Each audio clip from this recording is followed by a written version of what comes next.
When you've played a particular board game a million times with your group of friends, you probably don't make them sit through a dramatic rereading of the entire rulebook every single time. But you likely do have a rhythm. The dice go here, the cards there, the tiny figurines at the appropriate start tile.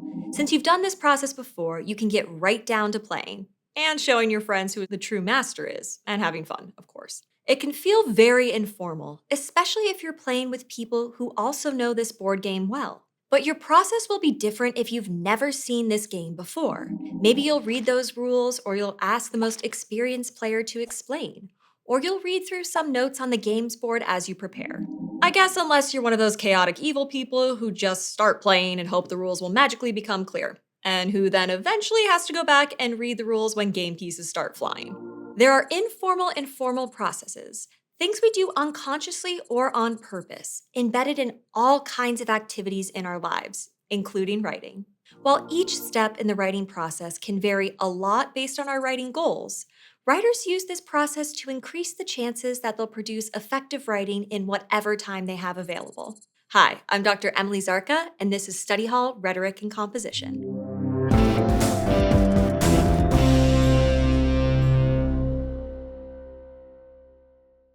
You may have heard of the writing process before, but for our purposes, we're referring to a 5-step process of invention, planning, drafting, revising, and editing a writing task. These steps go by many other names, and we'll try to clarify them when we can. So if you've heard a slightly different term, don't worry. Now, a lot of the time when we have to write something, many of us kind of have this idea that the writing will just come to us. We stare at our laptops or notebooks, waiting for the ideas to just start flowing. And if you're like me, you've wandered off on way too many tangents. But that's what footnotes are for. So we might feel resistant to using the writing process because it's prescriptive. It's a process that sets out a path for us to follow and use to take action. And to be fair, the writing process is prescriptive. It is a set of steps, even though there are lots of ways to make it flexible to our needs. But if we can get past that resistance, it's good to remember that the writing process is also descriptive. It describes ways that other writers have succeeded in their writing contexts. Does that mean every part of the writing process is going to instantly work for us? No.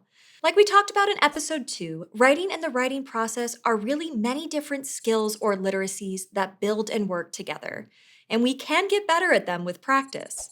But regardless of the differences in their particular systems, almost all successful writers work in some orderly way. So we recommend starting with this general writing process and then adapting. We might be surprised by techniques that seemed like a waste of time as a middle school student, but which are very valuable in college, work, or our personal writing goals. In fact, you might already be using elements of the writing process, like Alba, a middle school science teacher. She wants to create a board game that helps her students study for the upcoming botany test. But beyond that, she's not sure what all she wants to accomplish.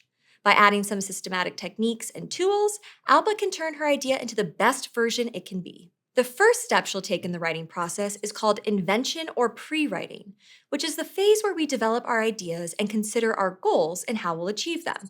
It can be as simple as figuring out what purpose this writing has or who the audience is, like we talked about in the recent episode on different purposes our writing can have. In the invention phase, she might use an informal strategy, like sitting down with a blank sheet of paper and waiting for ideas.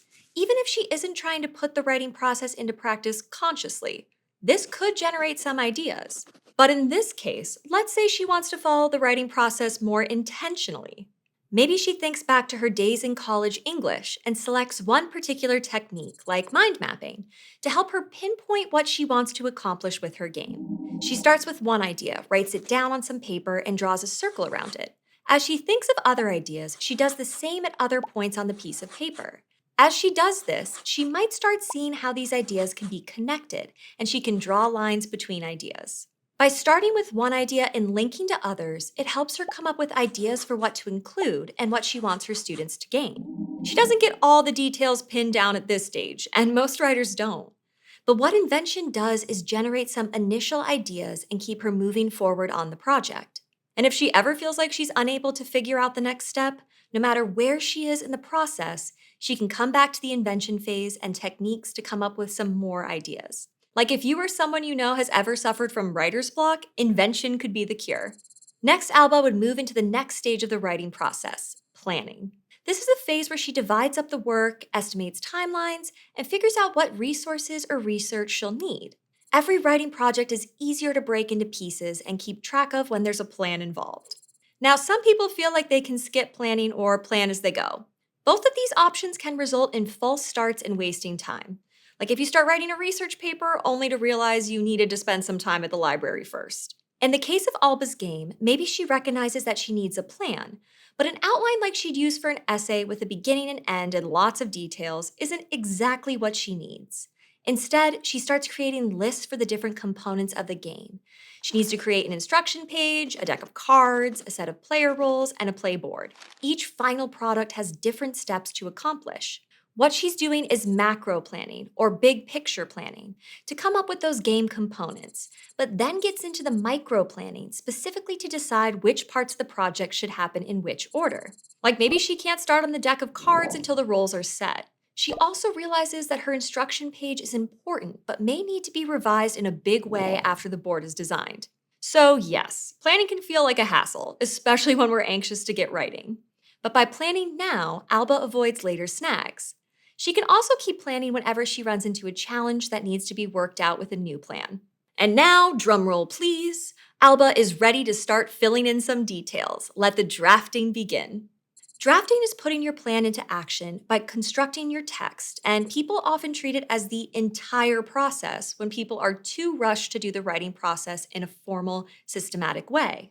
But if Alba just started writing plant facts on cards for her board game without any sort of invention or planning, she could be overwhelmed by thinking of all her plant facts, game mechanics, and learning goals at once. It'd be easy to want to give the work up as too challenging. So in the drafting phase, we can start wherever feels right. Alba dives into game mechanics, making sure the game won't take longer than the length of her class, while also taking time to write out role descriptions, plant fact cards, and the game board. Which means Alba still has 2 more stages to work through. Getting a complete draft can feel like a huge hurdle, but our writing isn't done yet. Next, we have the revising and editing stages, and they're often assumed to be one thing, but it's important to keep these steps separate, at least in our minds. First, we tackle revision. Revision is all about big picture changes. Like the word literally comes from roots that mean seeing again. In Alba's case, she revises by taking her first attempt at the game and having 2 friends play it while she watches, kind of like peer review. She sees where they get confused by the instructions, and she sees where the game drags on and on without much engagement with the materials, making it not that good for studying. At this point, Alba doesn't want to do the final polishing like checking the cards for typos or sentence structure because she's still working on the game as a whole and making sure her work meets her goals. Like maybe she found big issues when she did her test with her friends, which means going back to both planning and drafting. She cuts some steps in the game, makes the studying elements more prominent, and writes a few steps of the instructions again so that they make more sense. Only when Alba's really happy with the big picture of the project does she move on to editing.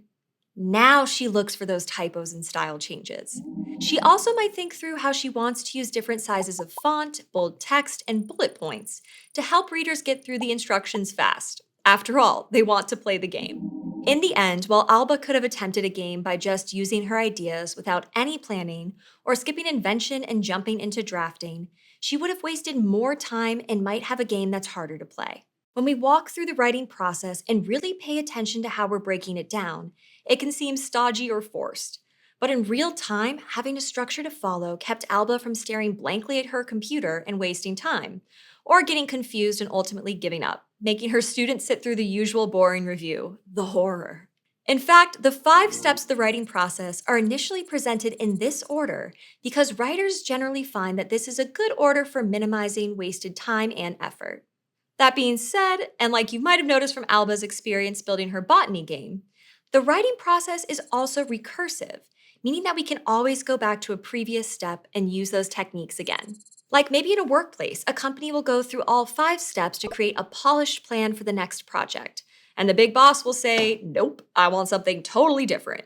This means returning to invention and starting again. Of course, starting over is never anyone's idea of a good time, but at least there's a map of what to do next, once we've gotten over that post-meeting disappointment. Other times, returning to a past step can be a fast and easy fix for a small snag. Like when Alba goes back to Invention briefly during revision, since she needs to come up with a new way to keep the game short and fun. And we walked through the steps overall, but they can also be personalized to your specific process. There are even techniques that are a little bit of two steps at once. Like if Alba uses drafting as part of Invention and starts writing the instructions before she's fully thought through the mechanics of the game as a way to come up with more ideas. We'll talk more about specific techniques in later episodes. Ultimately, when we see the writing process is both a formal system to use and a set of options and tools that we get to customize, we can really make it work in our writing lives. So, whether we're writing a board game instruction booklet or getting started on a big research paper, we believe in the systematic and flexible steps of the writing process. They really can help. Thanks for watching Study Hall Rhetoric and Composition, which is part of the Study Hall Project, a partnership between ASU and Crash Course. If you liked this video and want to keep learning with us, be sure to subscribe. You can learn more about Study Hall and the videos produced by Crash Course and ASU in the links in the description. See you next time.